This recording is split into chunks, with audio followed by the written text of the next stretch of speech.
So yes, I've had my second viewing of Doctor Who and the Interstellar Song Contest, and my emotions about it are the same as they was yesterday. I absolutely adored that episode, especially seeing the Doctor enact such cruelty. I'm so happy for Ncuti Gatwa. Now you may think, Mick, you're happy that the Doctor was torturing another person? I think it's important because the Doctor isn't John Boyle Walton.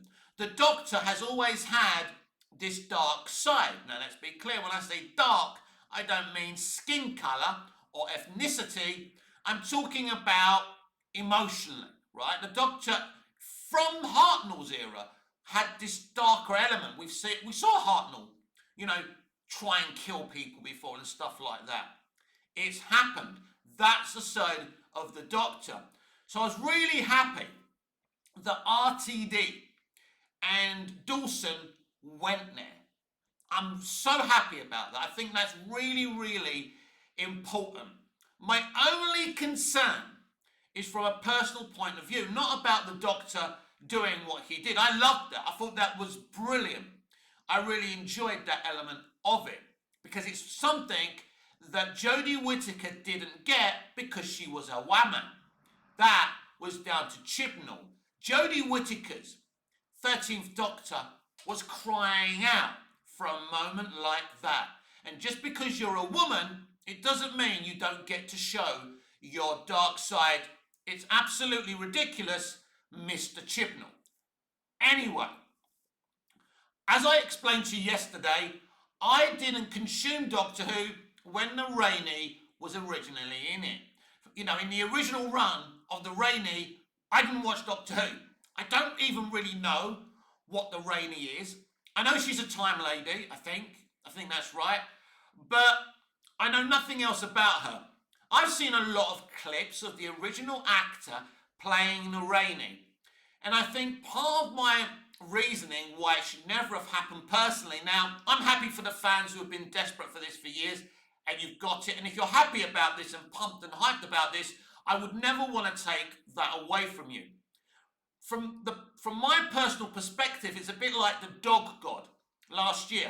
Meant absolutely nothing to me because I didn't consume that era of Doctor Who when the Dog God was a thing. So it seemed like a bit of a parody in last year's 2-episode season finale. And I just hope the Rainey doesn't go down the same line as last year's double season finale. And I can see how it can go totally wrong. But from a personal point of view, unless you experienced the Rainey and you're hyped for the Rainey, they renamed this new era of Doctor Who seasons 1 and 2 because they thought it would be easier to attract new fans. They've really done nothing to attract new fans. And I mean, basically, why are you calling something seasons 1 and 2 when it's a blatant continuation? You're using villains from the classic era, which is a good thing. It is Doctor Who after all. But like young kids watching this are thinking, who's the Rainey? What's the relevance here? Don't forget, these kids, if they're still watching Doctor Who, have been watching Mrs. Flood since the church on Ruby Road. Who's Mrs. Flood? Who's Mrs. Flood? Oh, it's the Rainey. Well, who the hell is the Rainey? So I'll be honest with you, that reveal did absolutely nothing for me.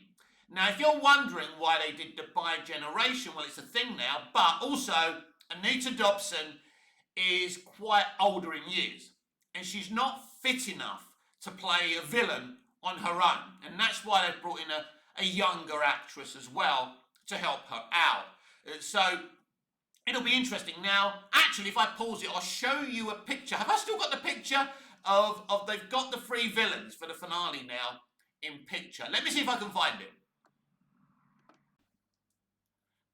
So there you have it. Look, here it is. It's the Raineys. It's both the Raineys, Anita Dobson. Apparently the other woman is quite famous. I've never heard of her, but apparently people are excited about her casting. And there of course, is Conrad. So these are the 3 villains of the series finale. I'm assuming he shows up with them either in the penultimate episode next week. I think that's a setup episode, if you ask me. There might be some time wasting before we actually get to the real fight. But anyway, yeah, that's my concern with the Rainy. I mean, it's probably a personal thing because the Rainy means nothing to me. And people say, well, it's better than doing the Master yet again. But you see, everyone knows who the Master is, knows who the Daleks are, knows who the Cybermen are. Do you get me? So some of you may be bored of that, but as long as you find new ways to do that character, it's fine. And I mean, what's the difference between doing the Rainy and the Master? I mean, look, the Rainy is unrecognisable to many, many people, and people wouldn't have consumed her era. Basically, isn't the Rainy the same thing as the Master? Well, Doctor, we meet again. I'm going to destroy the Earth. Bah ha ha ha ha ha ha. Lots of speeches, Sonics pointing at each other, blah, blah, blah. Histrionics. So what's the difference? You may as well bring back the Master, which is a more recognisable character, right? I know some people won't agree with me there. So I do see problems with the Rainy, and it's going to be interesting where they go with this, because the Susan reveal was absolutely fantastic. The way they framed it, she's on the TARDIS, she's dressed in white. It's kind of a heavenly vision. It's like they're trying to say that she's dead. But I can't remember if I mentioned my theory yesterday. I do think Belinda is a bi-generated Susan. Either a bi-generated Susan or a regenerated Susan. That's the theory I'm going with right now. It's interesting that she keeps on mentioning her father and her mother. Because, and isn't it interesting, normally, and I haven't brought this up before, RTD always introduces us to the parents of the Doctor's companion. Rose's family, Martha's family, Donna's family. He's always introduced families. Isn't it interesting that we've never been introduced to Belinda's family in this era of Doctor Who?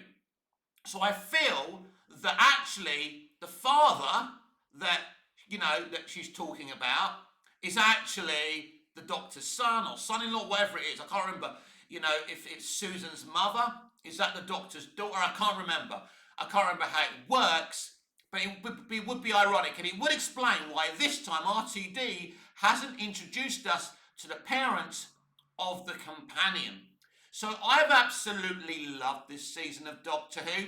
It's not about ratings for me. I don't care. It's not my business, right? It's been around for 20 years. We do not know if it's going to continue.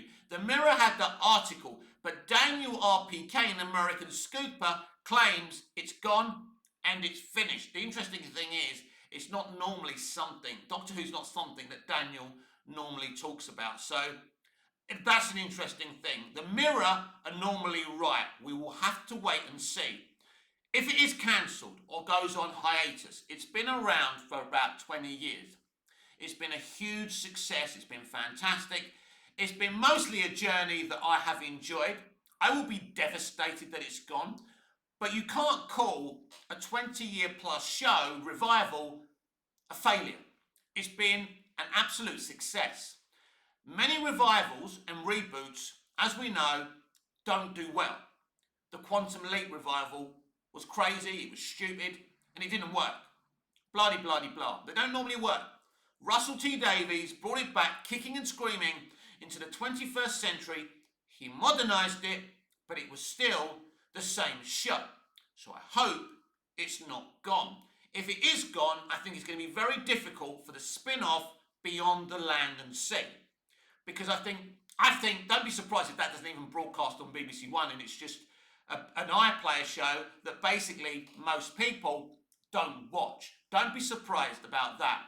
But yeah, I absolutely adored the theme. Some people moaning it's about bad big corporation and the BBC and Disney are bad big corporations. Maybe so. But Russell T Davies isn't a corporation. Juno Dawson isn't a corporation. They're individuals who care about the world that they live in. Even if you're wealthy and right-wing and you don't care about right-wing companies, shitting on the little person. If you don't care about that, well, there's some of us who actually care about those themes, and it's better than attacking men, right? So I absolutely love the themes. I love the idea of this lady cutting off her horns so nobody knows who she is. Another great theme, if you like. So, yeah, an absolutely fantastic episode of Doctor Who, and I'll look forward to the double finale. These could be the last 2 episodes ever of Doctor Who, in our lifetimes at least. How sad is that? And they brought it all on themselves.